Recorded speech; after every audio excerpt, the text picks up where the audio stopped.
और अब बात करेंगे बिहार के एक ऐसे केस की जिसको लेकर लगभग 26 साल तक न्यायिक प्रक्रिया चली। जून 1998 पटना में बिहार सरकार के तत्कालीन मंत्री बृज बिहारी प्रसाद की हत्या कर दी गई। देश में सनसनी फैल गई। कैबिनेट मिनिस्टर का मर्डर हो जाता है, क्योंकि जिस तरह से बृज बिहारी प्रसाद का मर्डर किया गया उसके बाद देश भर में चर्चा होने लगी।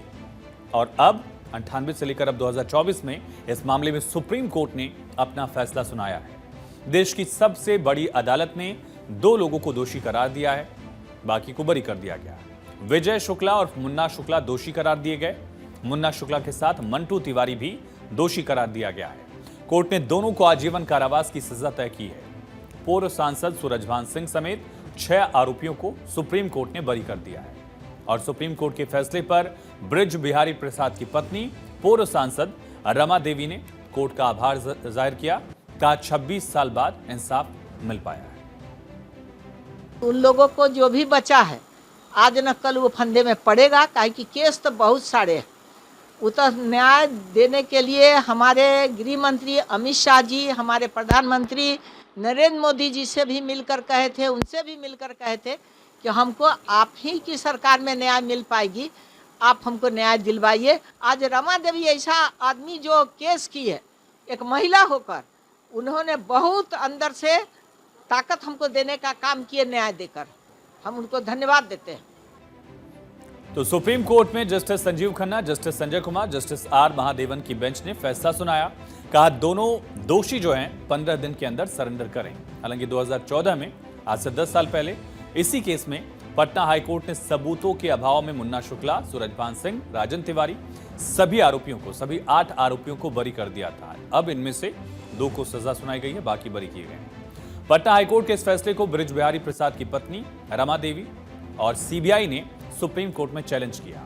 सुप्रीम कोर्ट में इनकी अपील पर 22 अगस्त को सुनवाई पूरी हुई और अदालत ने फैसला सुरक्षित रख लिया था।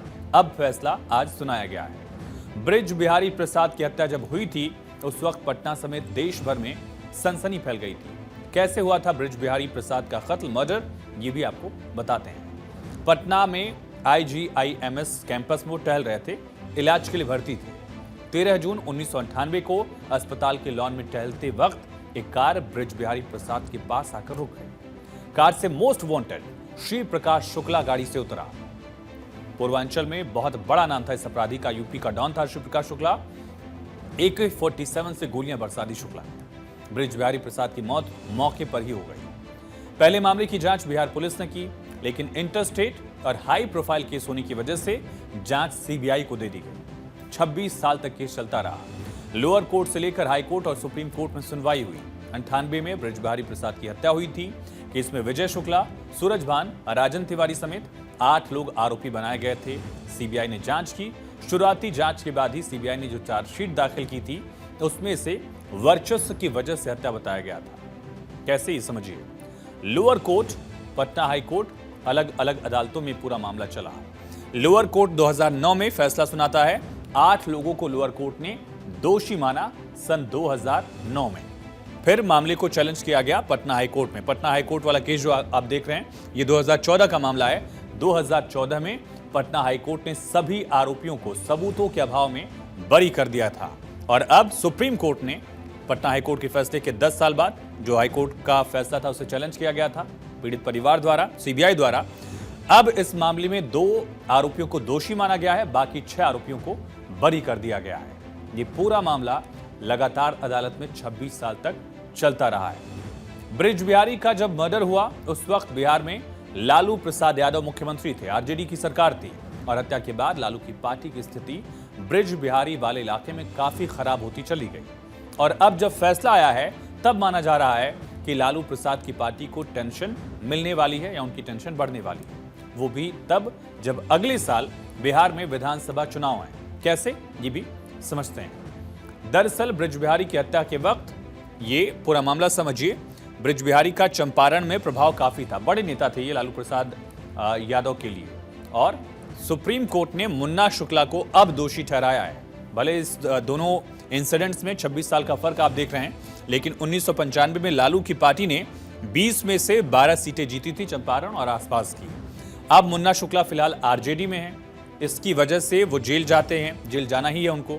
वैशाली हाजीपुर में मुन्ना शुक्ला का प्रभाव ज्यादा है और 2000 में लालू की पार्टी को महज 20 में से 5 सीटें मिली, 98 मर्डर हुआ। अगले ही बार में सीटों का जो आंकड़ा था आरजेडी के लिए वो इस इलाके में घट गया और अब टेंशन दे दी है मुन्ना शुक्ला के दोषी ठहराए जाने की वजह से वो जेल जाएंगे। उसकी वजह से अगले साल विधानसभा चुनाव में आरजेडी के लिए चुनौती बढ़ चुकी है। और पूरा मामला समझा आपने किस तरह से पिछले 26 साल तक अदालतों में चला। अब 2 आरोपियों को दोषी माना गया, उनको सजा सुनाई गई है। एक और चुनावी राज्य की बात करने वाले हैं। महाराष्ट्र में विधानसभा चुनाव की तारीखों का ऐलान किसी भी वक्त हो सकता है।